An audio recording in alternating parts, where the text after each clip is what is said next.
Una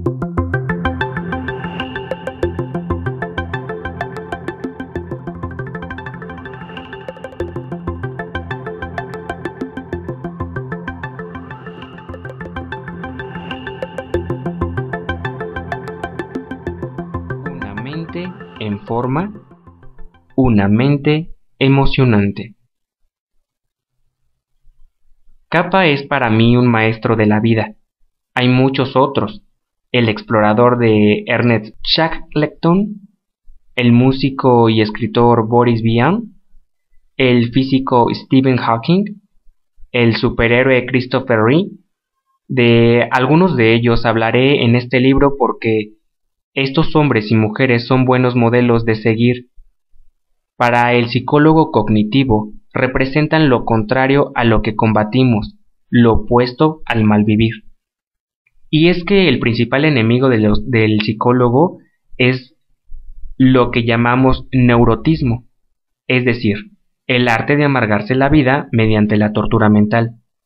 La depresión, la ansiedad y la obsesión son nuestros principales oponentes, y cuando nos dejamos atrapar por ellos, lo que perdemos es la facultad para vivir plenamente. La vida es para disfrutarla, amar, aprender, descubrir, y eso solo lo podemos hacer cuando hayamos superado la neurosis o el miedo, su principal síntoma. Uno de mis primeros pacientes hace mucho tiempo ya fue un hombre de 40 años, Raúl, que vino a visitarme porque sufría de ataques de pánico. Acudió a mi consulta en taxi acompañado por su madre. Raúl vivía atemorizado ante la idea de que en cualquier momento le podía dar un ataque de ansiedad. A causa de ese miedo apenas salía de casa. A los 20 años le había dado la baja laboral permanente. Y después, entonces, vivía recluido ahí, 20 años encerrado por temor. El mayor miedo de Raúl era sufrir un ataque de nervios en medio de la calle, lejos de casa o de un hospital donde le pudieran socorrer, pero últimamente también le daba pavor ver los informativos de televisión porque alguna vez le había entrado el pánico viendo escenas de guerra. Por este motivo ya ni siquiera veía la tele. Es cierto que últimamente la programación no merece mucho la pena, pero no poder verla por pánico es demasiado. La vida de Raúl y la de Robert Capa son antitéticas. Uno está en la zona gris de la existencia y el otro en la del tecnicolor más brillante.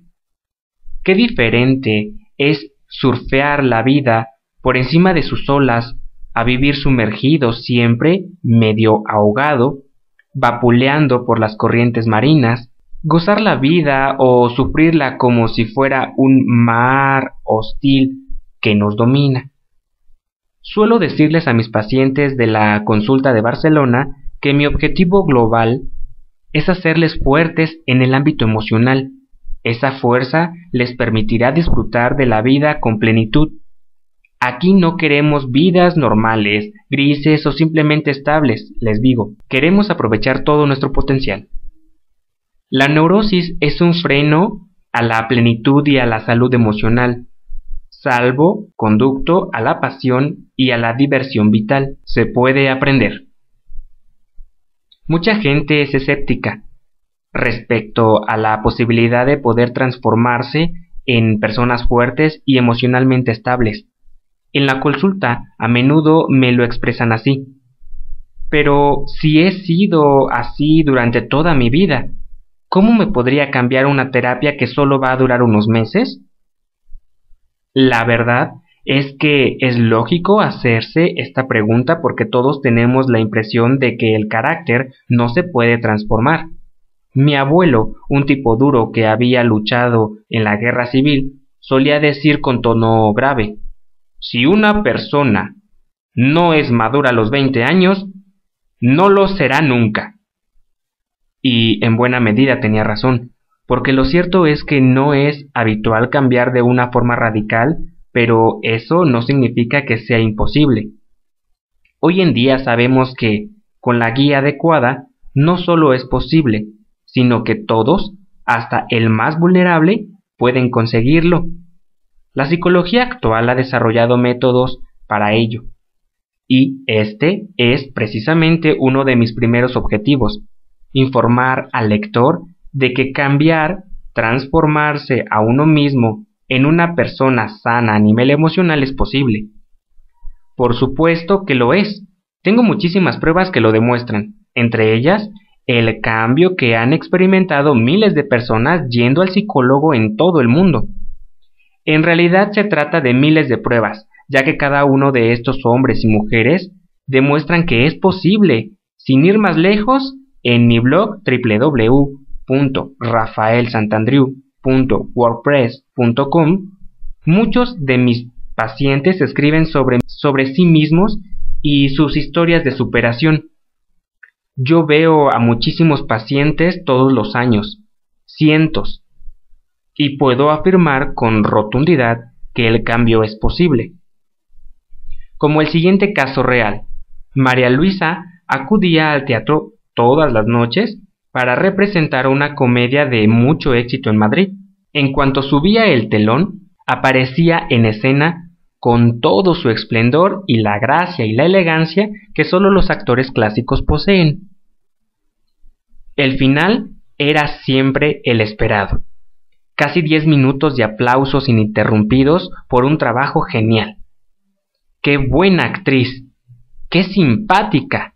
¡Qué vital era María Luisa!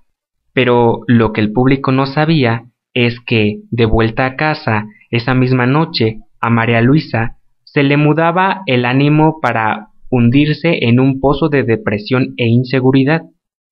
A sus 50 años estaba en su peor momento personal, aunque ninguna causa en particular. El problema, según le había dicho su psiquiatra, estaba en su mente. Tenía tendencia a la depresión y a la ansiedad, y así llevaba demasiado tiempo, sin salir en todo el día de la cama salvo para cumplir con el trabajo que tanto amaba, pero que ya ni siquiera podía disfrutar.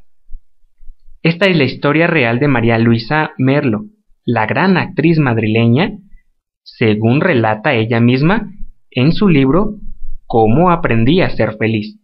Desde los 44 años hasta los 50 fue el peor periodo de mi vida. Podía ir de la cama al teatro y del teatro a la cama y punto. Así día tras día. Tenía miedo a los problemas económicos que en realidad no tenía. Miedo a la sociedad, miedo al coco, miedo a todo. En mi última depresión era un ser encerrado total y absolutamente en mi propia mente. Cuando algo me preocupaba, una pequeña disputa, algo pequeño, le podía dar vueltas una y otra vez y este torbellino mental hacía que al final me explotaran los cables. Merlo confiesa que nunca fue una persona equilibrada. Su niñez fue hermosa, pero en cuanto empezó su vida adulta, aparecieron los trastornos emocionales. Seguramente tenía cierta tendencia a la depresión, lo que se llama depresión endógena, pero también un carácter, una visión del mundo que le hacían vulnerable. En su caso, las cosas se complicó con el empleo de drogas recreativas y de fármacos autoprescriptos. En mi primera depresión, empezaron a recetarme hipnóticos y calmantes y empecé a aficionarme a las pastillas. Pastillas para dormir, pastillas para espabilarme, pastillas para todo. Había días que podía llegar a tomar 10 o 15 pastillas de cosas diferentes, porque yo tenía tendencia a ser adicta a cualquier cosa. También fui adicta al hachís y a la cocaína. En fin, a sus 50 años de edad, la entrañable actriz tenía un mal pronóstico. Su peculiarmente le hacía la vida muy complicada y el problema solo hacía aumentar con los años. Pero en un momento dado, su historia dio un vuelco. Un reducto de esperanza y sus inagotables ganas de luchar por ella misma le hicieron ponerse en manos de terapeutas y guías para el cambio. Y pasito a pasito salí de la depresión con ayuda de Dios y de mí misma, porque el pozo en el que yo estaba metida era muy, pero muy fuerte, nos explica ella misma. Ahora me siento mejor que nunca, solo comparable a cuando era una niña feliz, y me siento orgullosa del trabajo que he hecho conmigo misma. Haber salido de los pozos de donde he salido me hace sentir una enorme seguridad. Puedo decir que me siento realizada por primera vez en mi vida. María Luisa se transformó a sí misma. Y, ¿sabes? Todos podemos hacerlo. Tenemos que saber que es posible. El carácter está formado por una serie de rasgos innatos, pero también por toda una serie de aprendizajes adquiridos en la infancia y en la juventud. Y es sobre esa estructura mental donde podemos actuar.